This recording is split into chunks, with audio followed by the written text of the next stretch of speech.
Саламатсыздар ма? Бүгін айнымалысы модуль таңбасының ішінде берілген бір айнымалысы бар сызықтық теңсіздіктерді шешу тақырыбын қарастыратын боламыз. Бірінші мысал. Модуль ішінде 7-х кіші 8-ден теңсіздігін шешейік. Ол үшін біз мынандай жүйені шешуіміз керек. 7-х кіші немесе тең 8-ден. Қарасаңыздар, бұл жерде мән беретін нәрсе модульге теңсіздіктің кіші жағы қарап тұрса, онда осылай шешетін боламыз. Модуль таңбасы тура солай түсіп қала салды. Енді екінші теңсіздігі ол 7-х үлкен немесе тең болады -8-ден.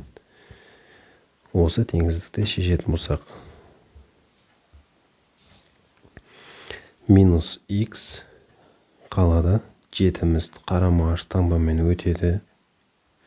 Кіші немесе тең белгісін қоямыз. 8 -7 болып өтті. 7-міз -7 болып. Тура солай. -х қалады мына жақта. Үлкен немесе тең.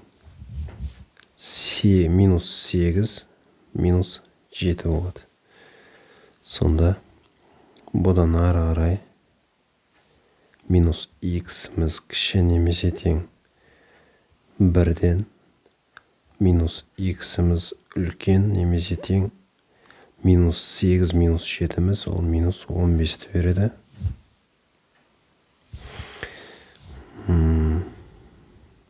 Ары қарай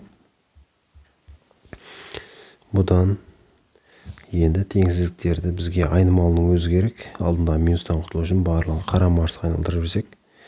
X -х-мызға қарама-қарсы x, кіші немесе тең белгісіне қарама-қарсы белгі үлкен немесе тең 1-ге қарама-қарсыдан -1. Тура солай -х-ға x, үлкен немесе тең белгісіне кіші немесе тең -15-ге қарама-қарсыдан 15. Енді берілген теңсіздіктерді бір сан түзуінде кескіндейтін болсақ, бірінші -1-ді кескіндейміз. Ол жерде бояп саламыз. Себебі қатаң емес. Келесі екіншісі 15-ті де біз бояп салады екенбіз. Бұл да қатаң емес. Енді x-міз -1-ден үлкен дейді. -1-ден үлкен десе, біз оң жаққа қарай жүреміз. Ал енді екіншісі 15-міз x-міз 15-тен кіші немесе тең екен. Демек ол сол жаққа қарай жүреміз деген сөз. Жауабына біз осы берілген теңсіздікті екі түспен боялып тұрған аралықты алатын боламыз. Бұлай бөліп қоятын болсақ, онда -1-ден 15-ге дейінгі аралық -1 мен 15-тің өзін қоса. Сонда жауабы болады -1-ден 15-ге дейінгі -1 мен өзін қоса аралық. Алғанда аралық. Екінші мысал. Модуль ішінде 3х - 4 үлкен 9-дан теңсіздігін шешу керек болсын. Ол үшін біз 3х азайтылған 4 үлкен 9-дан және 3х азайтылған 4 кіші -9-дан теңсіздіктерін шешуіміз керек, және шешіміне осы берілген екі теңсіздіктің шешімдерінің бірігуін алуымыз керек. Енді бұл жерде басты қарайтынымыз модуль белгісіне теңсіздіктің үлкен жағы қарап тұрса, онда осындай жолмен шешетін боламыз. Ары қарай бұл теңсіздікті шешейік. 3х үлкен 9 -4-міз плюс болып өтеді. 3х-міз үлкен 9-ға 4 қоссақ 13. X үлкен 13-ті 3-ке бөлуіміз керек. Енді бөлшек түрінде жазып қойсақ, 3-тен 13 аралас сан түрінде жазатын болсақ, 13-тің ішінде 4 рет бар. Демек 4/3-тен қалдығы 1. Келесі екінші теңсіздігін шешсек, 3х кіші минус 9, минус 4-іміз плюс 4 болып екінші жаққа өтеді. 3х-іміз кіші минус 9 плюс 4-іміз, ол енді қарама-қарсы сандар болғандықтан азайтылып кетеді. Үлкен таңбасы қойылады, демек минус 5 болады. Х кіші 3 бөліп өтсе, сонда 3-тен 5 болады. Бұны аралас сан түрінде жазатын болсақ, минус 1/3-тен 2 қалады екен. Енді бұл 2 аралықты біз сан түзуіне салатын болсақ, бірінші минус 1/3-тен 2 салынады.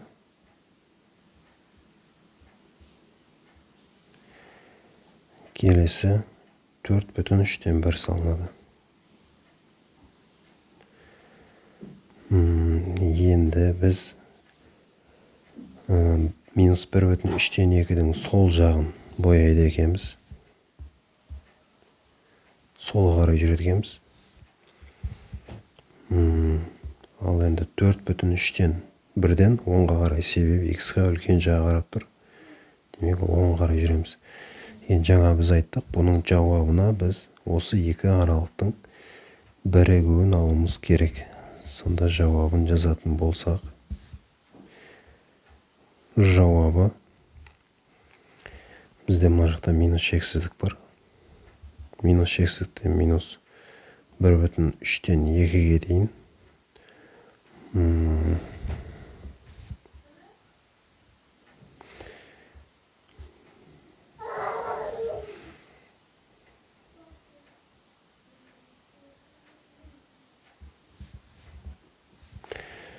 Сонда бірігуі 4/3-тен 1-ден плюс шексіздікке дейін болады екен. Жауабымыз осындай түрде болады екен.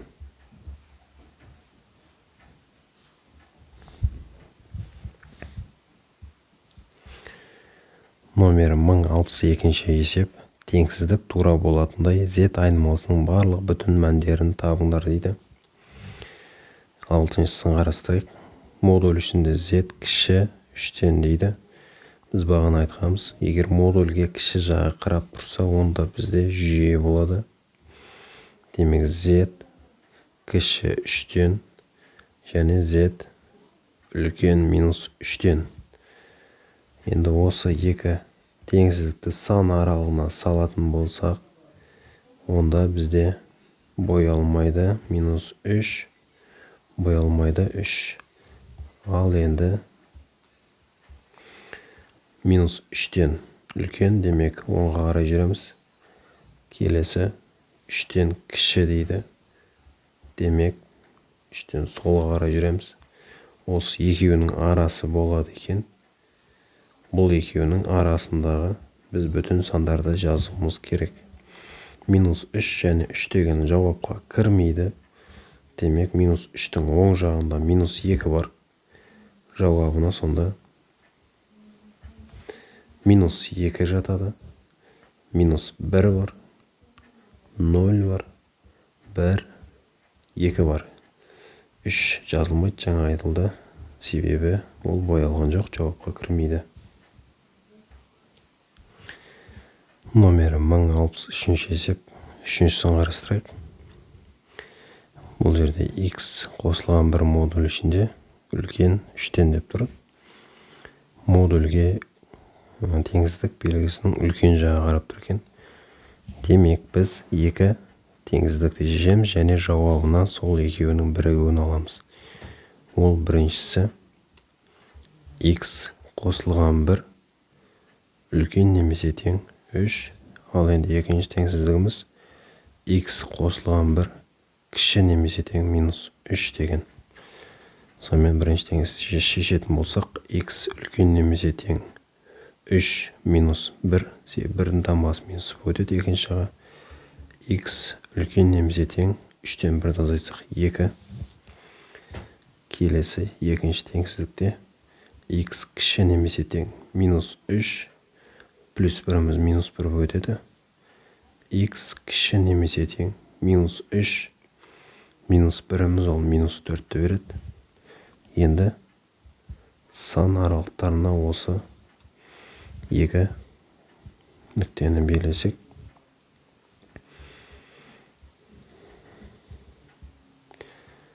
Бірінші минус 4-ті бояп салады екенбіз. Екінші 2-ні ол да боялады екен.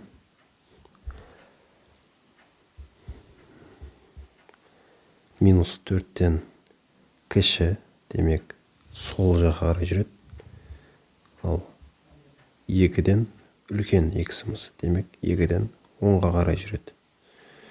Жауабына осы екеуінің бірігуін жазуымыз керек. Жауабы минус шексіздіктен минус 4-ке дейін тік жақша болады. Бірігуі 2-ден плюс шексіздікке дейін болады. Номері 1064. Екіншісін шығарайық. Бұл жерде модуль ішінде x минус 6,9-дан 2 кіші 8-ден дейді. Егер модульге теңсіздік белгісінің кіші жағы қараса, онда біз теңсіздіктердің шешімінің қиылысуын аламыз. Ол үшін біз жүйе жазуымыз керек. X азайтылған 6,9-дан 2 кіші 8-ден. Екінші теңсіздігіміз x азайтылған 6,9-дан 2 үлкен минус 8-ден болады. Бұдан минус 6,9-дан 2-ні өткізіп жіберсек, сонда бізде x кіші 8 қосу 6,9-дан 2 болады. Ал енді астындағы келесі теңсіздікте x үлкен минус 8 қосу 6,9-дан 2 болады. Бұдан x-іміз кіші 8-ге 6,9-дан 2-ні қосатын болсақ, 6-ға 8 қосылады, 14,9-дан 2 болады. Минус 8-ге 6,9-дан 2-ні қоссақ, бұл екеуі азайтылады. Демек 8-ден 6,9-дан 2-ні азайтамыз, алдына минус таңбасы қойылады. Үлкен таңбасы қойылу керек.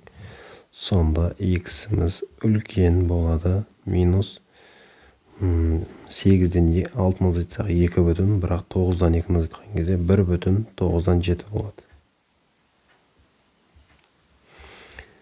Енді берілген теңсіздіктерді бір сан түзуіне салатын болсақ, бірінші минус 1 бүтін 9-дан 7-ні саламыз, кішісін саламыз.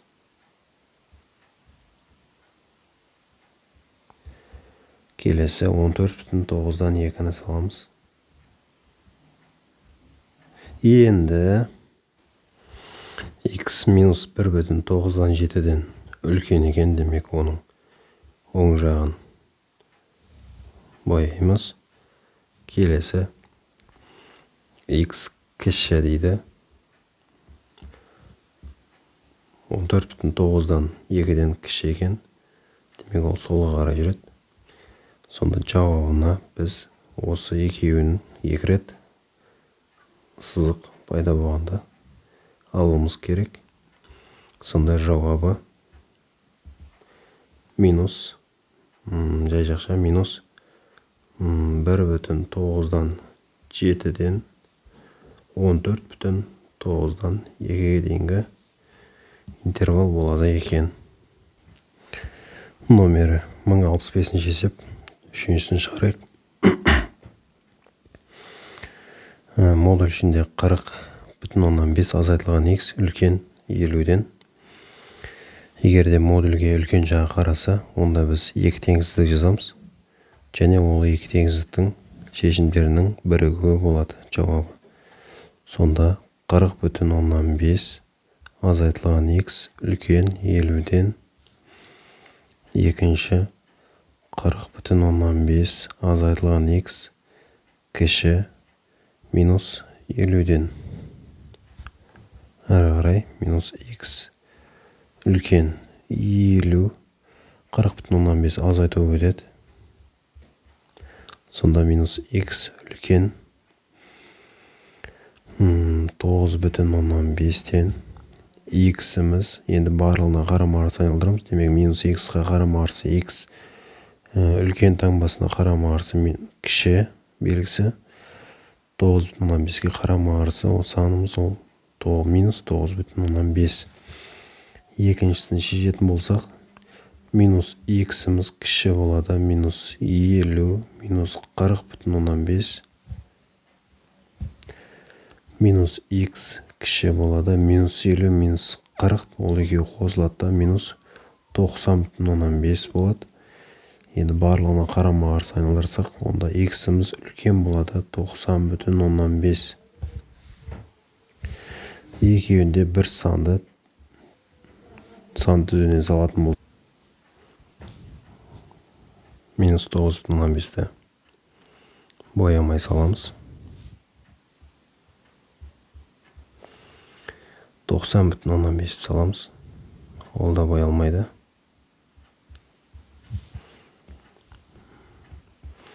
Ал енді минус 9,5-тен x кіші екен. Солға қарай. 90,5-тен x-іміз үлкен екен. Демек ол 10-ға қарай. Жауабына осы екеуінің бірігуін жазатын боламыз. Жауабы минус шексіздіктен минус 9,5 бірігуі 90,5-тен плюс шексіздікке дейін.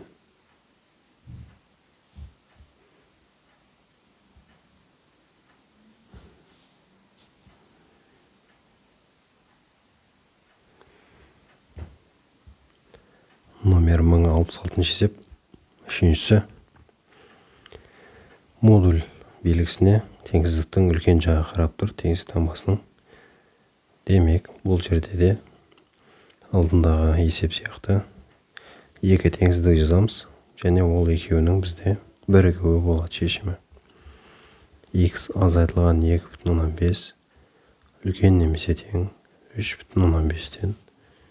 Екінші теңсіздігіміз x азайтылған 2,5 кіші немесе тең минус 3,5. X үлкен немесе тең 3,5 минус 2,5-іміз оң жаққа плюс өтеді. X-іміз үлкен немесе тең 3,5-ке 2,5 қоссақ 6 болады. X кіші немесе тең минус 3,5 минус 2,5-іміз плюс өтеді.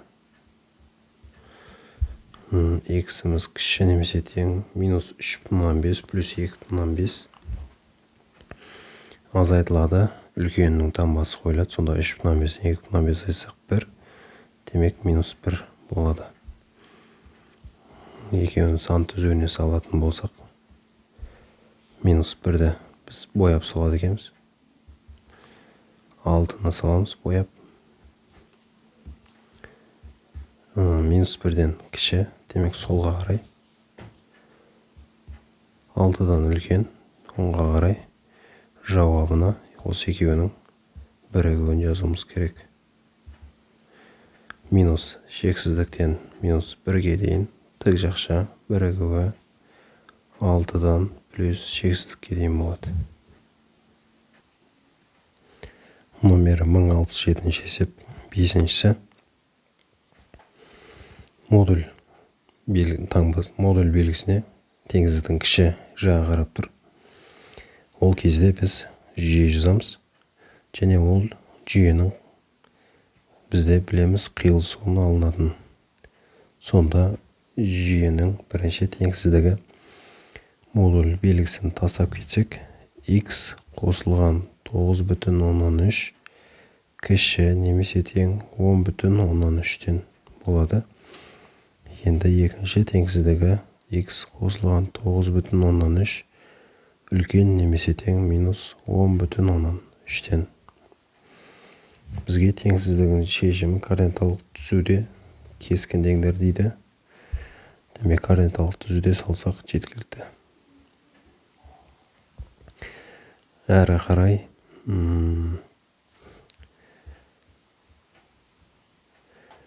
x кіші немесе тең 10,3 9,3-іміз екінші жаққа оң жаққа қарай азайтып өтеді. 9,3 астындағы теңсіздікте x-іміз үлкен немесе тең минус 10,3 9,3 тура солай тағы да минус өтеді. Бұдан x кіші немесе тең 10,3-тен 9,3-ті азайтатын болсақ 1 болады. Енді x-іміз үлкен немесе тең минус 10,3 минус 9,3 ол екеуі қосылады. Минус 19,6 болады. Осы екеуін енді сан түзуіне кескіндейтін болсақ,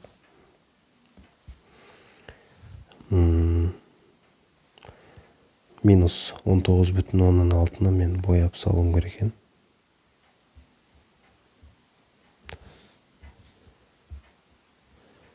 Және бірді де бояп салады екенмін. Минус 19,6-тан үлкен x-іміз, демек оның оң жағы шрифталады.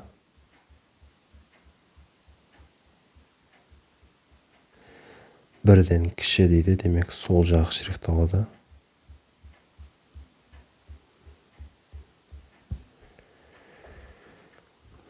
Жауап осы. Номер 1068-дің 1068-ін шығарайық. Бұл жерде теңсіздіктер жүйесі берілген және жүйенің бірінші теңсіздігі ол модулі бар екен. Екіншісі жай ғана теңсіздік. Сонымен біз модулі бар теңсіздікті қалай шешетін едік еске түсірейік. Егер модуль x-іміз мысалы кіші немесе тең 6 болса, онда біз x-іміз кіші немесе тең 6-дан үлкен немесе тең минус 6-дан болады. Және оның шешімі минус 6-дан 6-ға дейінгі аралық болатын еді. Ал егер керісінше жағдай болса, модуль x-іміз үлкен немесе тең 6 болса, онда шешімі бізде бірігуі болады. Минус 6, 6, минус 6-дан кіші сандар және 6-дан үлкен сандар болады. Және оның біз бірігуін алатын едік. Енді қазіргі есебімізде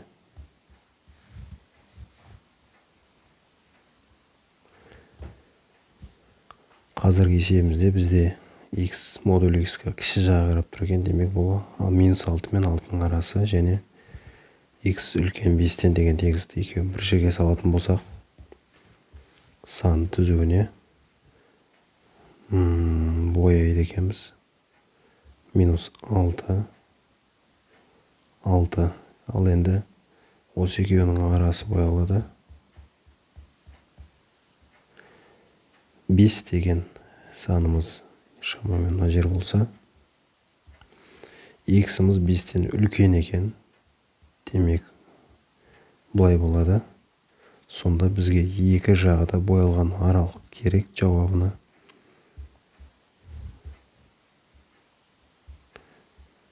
Сонда мына жерден басталып, 5-тен басталып 6-мен аяқталып тұр. Басқа жағында бір рет боялған немесе боялмаған. Демек, жауабына осы 2 рет боялған аралықты жазамыз. Жай жақша болады, себебі боялған жоқ 5-те. 5-тен 6-ға дейін 6-ға тік жақша қоямыз, себебі 6 боялды және қатаң емес теңсіздік. Номер 1069 есеп. Үшіншісі 1 минус 2х модуль ішінде үлкен немесе тең 7-ден дейді.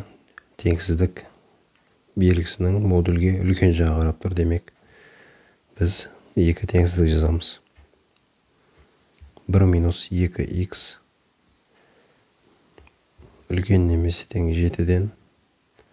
Екіншісі 1 минус 2х кіші немесе тең минус 7-ден. Енді минус 2х-ымыз үлкен немесе тең 7, біріміз азайту өтеді. Минус 2х үлкен немесе тең 7-ден 1-ді аламыз, 6.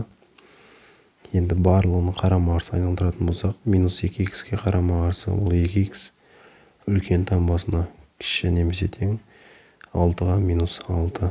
Енді барлығын 2-ке бөліп жіберсек, х-ымыз кіші немесе тең минус 3-тен болады. Екінші теңсіздікті шешетін болсақ, минус 2х-ымыз кіші немесе тең минус 7, бір минус өтеді. Минус 2х-ымыз кіші немесе тең минус 7, минус 1-іміз қосылып кетеді, минус болады, минус 8 болады. Енді барлығында қарама қарсы айналдыратын болсақ, 2х үлкен немесе тең 8-ден, х үлкен немесе тең 8-ді 2-ке бөлеміз, 4-тен. Сонымен сан түзуіне салатын болсақ, минус 3-ті бояп салады екенбіз. 4-ті де бояп саламыз. Ал енді жауабын минус 3-тен кіші дейді. Минус 3-тің сол жағы. Х-ымыз 4-тен үлкен, 4-тің оң жағы. Жауабына бұл екеуінің бірігуі болады. Сонда жауабы минус шексіздіктен минус 3-ке дейін тік жақша бірігуі 4-тен плюс шексіздікке дейін болады, жай жақша. Номер 1070 есеп. Біріншісі 3х плюс 5 модуль ішінде үлкен 20-дан дейді. Енді бұл жерде тура алдындағы есеп сияқты шығарамыз. Бірінші жағдай 3х плюс 5 үлкен немесе тең 20. Екіншісі 3х плюс 5 кіші немесе тең минус 20-дан. 3х үлкен немесе тең 20 азайту өтеді. 5-іміз минус 5. 3х-ымыз үлкен немесе тең 20-дан 5 азайтсақ 15. Х үлкен немесе тең 5-тен. 3х кіші немесе тең минус 20 минус 5-іміз плюс 5-іміз минус 5 өтеді. 3х-ымыз кіші немесе тең минус 20 минус 5-іміз ол минус 25 өреді. Х кіші немесе тең минус 25-ті 3-ке бөлсек ол минус 3-тен 25. Аралас сан түрінде жазатын болсақ, х-ымыз кіші немесе тең минус 8 бүтін 3-тен 1. Сан түзуіне салатын болсақ, минус 8 бүтін 3-тен 1-ді бояп саламыз. 5-ті де бояп салады екенбіз. Ал енді минус 8 бүтін 3-тен 1-ден кіші дейді. Демек ол сол жағы 5-тен үлкен. Демек 5-тің оң жағы. Жауабына осы екеуінің бірігуін аламыз. Жауабы минус шексіздіктен минус 8 бүтін 3-тен 1-ге дейін бірігуі 5-тен тік жақша болады. 5-тен плюс шексіздікке дейін. Номер 1071-дің екіншісі.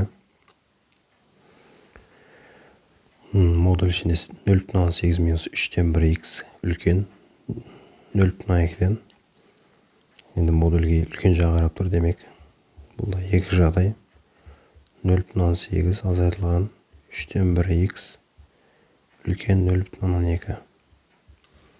Екіншісі 0,8 азайтылған 3-тен 1х кіші минус 0,2. Енді минус 3-тен 1х үлкен болады 0,2-ден. 0,8-іміз минус болып өтеді. Минус 3-тен 1х-іміз үлкен болады 0,2 минус 0,8. Ол бізде минус 0,6-на береді. Х үлкен минус 0,6-на біз минус санға бөліміз керек болып тұр. Сондықтан біз қарама қарсыға айналдырып алайық. Алдымен минус 3-тен 1х-імізге қарама қарсы 3-тен 1х үлкен таңбасына кіші минус 0,6-ға 6. Х кіші 3-тен 1-іміз екінші жаққа өткен кезде 0,6 бөлу 3-тен 1 болады да, ол көбейтуге айналып 3 болып кетеді. 1-ден 3 болып. Х-іміз кіші 6-ны 0,6-ны 3-ке көбейтсек, 6-ны 3-ке көбейтеміз, 18 үтірден кейін бір сан қалу керек екен, демек ол 1,8 болады. Келесі минус 3-тен 1х кіші болады минус 0,2. 0,8-іміз таңбасы минус болып өтеді.